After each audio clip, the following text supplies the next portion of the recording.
The horror. The horror. I remember seeing Marlon Brando say that in Apocalypse Now. Was he talking about the military-industrial complex or the flavor in Duskmorn? We'll never know. Now this is a true story. When I was in 5th grade at the ripe old age of 10, I discovered a moldy book in the basement of a friend's house. Had no dust cover, just one word on the spine in drippy gold font. It. Stephen King's girthy opus about a killer clown's spirit of death and hatred, set in Maine. You would think I would be afraid of clowns, but believe me, dude, they're afraid of me. And now Duskmorn brings us the Jolly Balloon Man, 1 red and white. Legendary creature, human clown. It's a 1/4 with haste. Has 1 untap, create a token that's a copy of another target creature you control, except it's a 1/1 red balloon creature in addition to its other colors and types, and it has flying and haste. Sacrifice it at the beginning of the next end step, activate only as a sorcery. Alright, listen, let's talk about this guy. We're going to discuss the combos and the non-combo includes and the budget bangers. But first, make sure you slap on that like button, buddy. Take it easy, don't mash it up, give it a tiny little smooch, you know? And go to the subscribe button right after that. Take a look at the Discord, and if you want to support the channel, check out my Patreon. The Patreons are the blood in my veins. Proud cardboard warriors, brother. Now we first need to acknowledge how terrifying this is. Like everything else, magic is derivative in its art and design and inspiration. This is plainly evoking Stephen King's killer clown and his love of balloons. We all float down here, Georgie. Frankly, I prefer the Bill Skarsgård version to the Tim Curry version, but both dudes are creepy as heck. The ability is powerful, but obviously toned down from this guy. Kiki-Jiki, take a look at this guy. He has haste also, has tap, create a token that's a copy of target non-legendary creature you control, except it has haste. Sacrifice it at the beginning of the next end step. This is a superior ability in almost every way. It is worth pointing out though that Balloon Knot over there has the ability to copy legendary creatures, which can be super useful. Now of course if you do copy a legendary creature, one of them dies to the legend rule when state-based actions are checked, but any ETB and dies or leaves the battlefield triggers do go on the stack. Kiki-Jiki can be activated at instant speed, which the Balloon Man cannot. That's huge and costs only a tap. You don't have to worry about pumping 1 mana into it. That holds Balloon Man back as well. Kiki's tokens also retain their power and toughness. Balloon Mans are just 1/1s, but they have the ability to fly. That can be huge. Added evasion is always gravy. Pennywise has the added color white, and so can abuse some effects that Kiki-Jiki cannot. So it's a little harder to combo Balloon Man than it is to combo Kiki-Jiki, but it can be done. Mostly hinges on this guy, the Village Bell Ringer, 2 and a white creature, human scout. It's a 1/4 with flash. When this guy enters, untap all creatures you control. So if you have a creature that can tap for 1 mana, say Ornithopter of Paradise, then you have infinite hasty 1/1 flying red balloon Village Bell Ringers. Getting that combo online, it's not super hard, you know?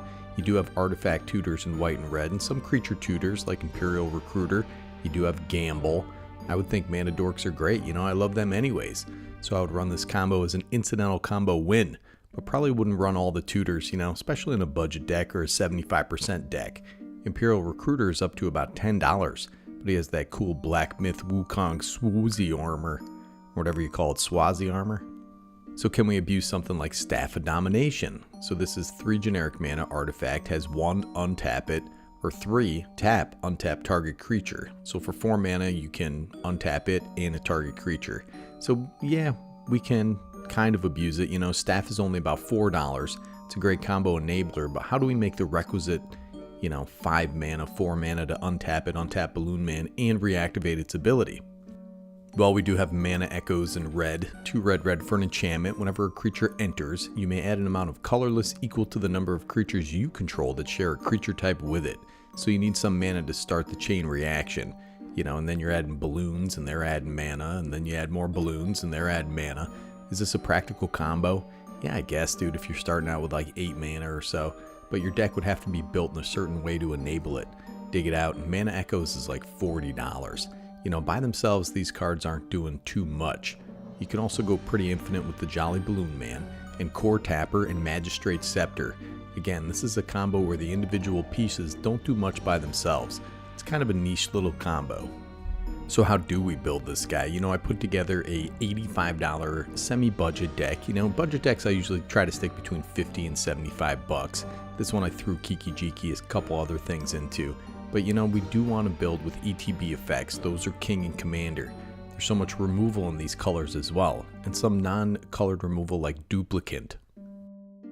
So this guy has 6 generic mana, artifact creature, shapeshifter, it's a 2/4, has imprint. When it enters, you may exile target non-token creature. As long as the card exiled with Duplicant is a creature card, Duplicant has the power, toughness, and creature types of the last creature card exiled with Duplicant. It's still a shapeshifter. I love this guy in budget decks, you know, it exiles, and if you make a token, it's now a flying balloon. And it might be a little bigger if you exile something big on the other side of the field, dude. Get in for some damage. Aerial Extortionist, 3 white, creature, bird soldier, it's a 4/3. Whenever this guy enters or deals combat damage to a player, exile up to 1 target non-land permanent.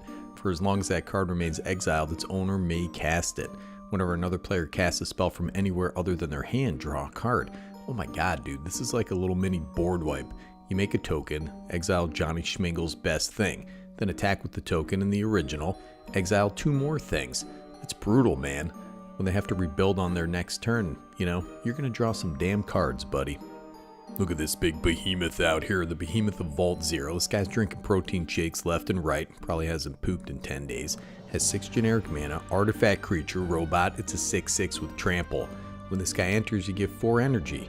When it dies, you may pay an amount of energy equal to target non-land permanent's mana value. When you do, destroy that permanent.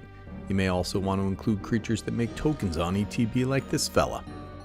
The Mog War Marshal. This guy is 1 and a red. Creature Goblin Warrior. It's a 1/1. Has Echo for 1 and a red. When this guy enters or dies, create a 1/1 red Goblin creature token. Now you notice that this guy has a dies trigger too, which we'll talk about a little later, and it's awfully nice since he's got Echo and is going to die anyways, you know. So that's 3 mana, including Balloon Man's cost for activation, and that's 6 bodies. If you're leaning into tokens like this, you may want to include cards like Witty Roastmaster, Agate Instigator, Perforos, God of the Forge. I didn't go that direction, but it's not a bad direction to go in. Now you could also lean into Theft and Sacrifice. Listen man, you're making tokens, they're flying around, they're hitting people with their balloon heads, and then they're gonna die. Might as well sacrifice them to a Goblin Bombardment or some kind of altar or something like that. But while they're dying, slap on a clamp, dude. Draw a couple cards if the token survives combat second main phase. You know what's tasty, man? Make a damn balloon copy of Furbolg Flutist. So this guy's 4 red, creature giant bard. It's a 4/4. Has enthralling performance. When this guy enters, gain control of target creature you don't control until end of turn. Untap it. It gains haste and myriad until end of turn. Incredible value here. There are tons of these theft cards in red. Molten Primordial. Zealous Conscripts. Zealous Conscripts incidentally combos with Kiki-Jiki. I don't think that's a bad way to go. Or to include a few of those creatures as incidental value, repeatable. Plus if you steal something good, make a balloon creature out of that. Get whatever sweet ETB that your opponents are packing. How's about some good old-fashioned beaters? You got the Trumpeting Carnosaur out there, 4 red, creature dinosaur, it's a 7/6 with trample. It's pretty huge, man. When this guy enters, discover 5. Has 2 and a red, discarded, deals 3 damage to target creature or planeswalker. It's just $1.50 for this guy. It's got a bunch of abilities, man. Get a little balloon head version, discover 5 out there. You're gonna be in the money, brother. It's another great one to copy, the Sanctuary Warden, 4 white, creature Angel Soldier. It's a 5/5 with flying. Enters with 2 shield counters on it. Whenever this guy enters or attacks, you may remove a counter from a creature or planeswalker you control. If you do, draw a card to create a 1/1 green and white citizen creature token. Make a token, draw 2 cards. Gotta keep that hand full, buddy. And of course, you're going to want to look out for some dice triggers like the dice trigger on this guy, the Cavalier of Dawn. So when it enters, destroy up to 1 target non-land permanent. Its controller creates a 3/3 colorless Golem artifact creature token. When it dies, return target artifact or enchantment card from your graveyard to your hand. These guys, the Cavaliers, they have excellent enters and dies triggers, though the red one requires a bit of a different build around. You also have cards like Hoarding Dragon. You know, search your library for an artifact card, exile it, then shuffle. When it dies, you may put the exile card into its owner's hand. Usually this needs to be in a specific deck with sacrifice outlets, but our dude, the Balloon Man, basically makes this a 1 mana artifact tutor. No, I have about 40 creatures in my deck, and take a look at this guy, the Clone Shell. 5 generic mana, artifact creature, shapeshifter, it's a 2/2, has imprint. When it enters, look at the top 4 cards of your library. Exile 1 face down, put the rest on the bottom in a random order. In any order, actually. I lied, dude, it's any order. When this guy dies, turn the exile card face up. If it's a creature card, put it onto the battlefield under your control. Same thing for this guy. This can cheat a creature out for 1 Balloon Man activation. Now you also want to include some combat augmenters like old Odric here. Give all your folks flying. It's a damn flying army of balloons out there. Then you got Naali, Sun's Vanguard. So this thing gives attacking tokens you control double strike. Whenever one or more tokens you control attack a player, exile the top card of your library. During any turn you attacked with a token, you may play that card. Give those fellas double strike, get a little card advantage too. And if you want to go with just a classic commander token enabler, an all-around liver failure victim, you got the mirror entity out there. This guy has Changeling, has X until end of turn. Creatures you control have base power and toughness XX and gain all creature types. You're going to make those tokens deadly, man. Red also has some fairly good combat damage triggers. Like this guy, the Hellkite Tyrant, 4 red dragon, flying trample, it's a 6/5. Whenever this guy deals combat damage to a player, gain control of all artifacts that player controls. At the beginning of your upkeep, if you control 20 or more artifacts, you win the game. Are you surprised to learn that this guy is under $4? I was. Get twice the bang for your dollar right there, man. Love this guy. Now copying the activated ability can be money in the damn bank, dude. So you may want to consider Illusionist Bracers and Battle Mage Bracers. You may have noticed a strong artifact theme here too, so maybe go that direction with artifact creatures and artifact tutors to get some of those nasty artifacts out. Now I gotta be honest with you, I did think about Mondrak for this deck, but that card's like $50, man. It's kind of a perfect fit though. But, you know, you can just proxy it up, dude. Those cards are way too expensive. That one, O'Hare Tack, everybody loves those token doublers and triplers and stuff like that. Then you slot in Kiki-Jiki, some of the other token producers in case the Balloon Man gets mercilessly removed 4 or 5 times. Maybe some flicker effects. You got yourself a deck here, fellas. You know, proxy up a Dockside Extortionist. There you go, combo machine right there, buddy. Include some Kiki-Jiki combos, incidental combos. You got win conditions and a really fun deck. Plus that Pennywise flavor, buddy. I'm going to see a Jack Nicholson The Shining Secret Lair next. Nikki G, Better Commander, signing off.